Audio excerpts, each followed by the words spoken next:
walking on water and walking by faith, I want to start by sharing a story with you that probably many of you have heard before, but I'm going to share it anyway. It's about a UCC minister who went on a retreat at a monastery in Kentucky. And one day, two of the monks invited him to go fishing with them on a small lake near the monastery.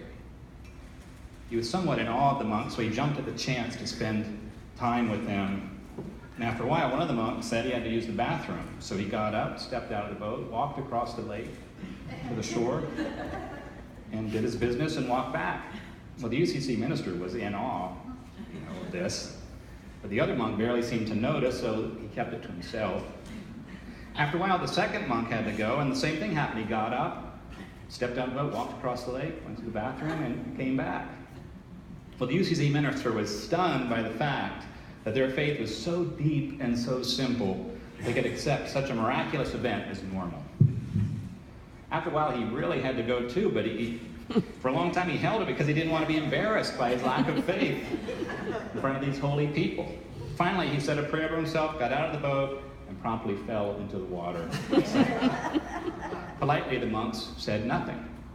He climbed back into the boat, prayed again, somewhat desperately, "Oh God, I believe, but please help thou my unbelief." He stepped out of the boat once again, and again fell straight into the water and sank. The monks pretended not to notice, but as he swam back to the boat, one leaned over to the other and quietly asked, "Do you think we should tell him where the stepping stones are?" There's a lot of wisdom in that story, I think, about faith, about depending on one another. Most of the time in our lives, we think we're walking on solid ground, but it's not really true. We have our solid plans, our sturdy beliefs, our well-constructed self-images, our trust in the basic stability of the world. Well, we used to have that, but it's not so much lately. But the truth is that all of these solid, stable things are about as ephemeral and unstable as air.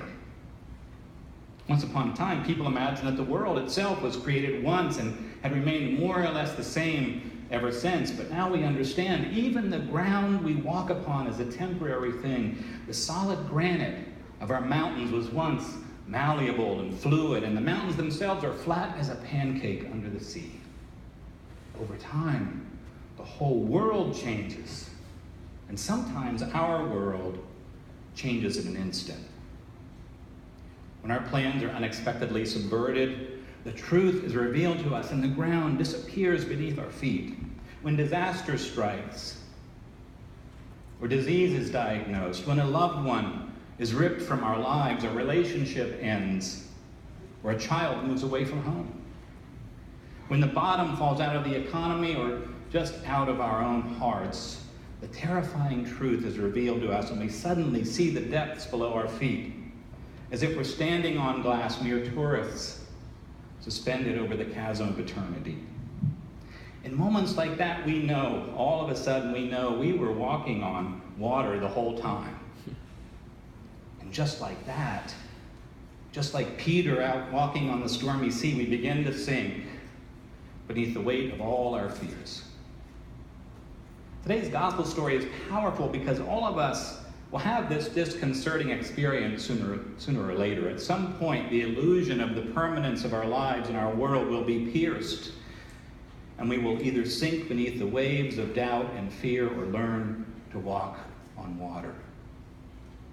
The first thing that strikes me about this story from the Gospel of Matthew is the fact that it portrays this moment of intimate, personal drama sandwiched right between Jesus' feeding of the 5,000 and his ongoing work of healing the multitudes. So it is with our lives, somewhere in between our ambitious plans for ourselves and the great events of our time, the real drama of life and faith take place in the most intimate and personal corners of our lives.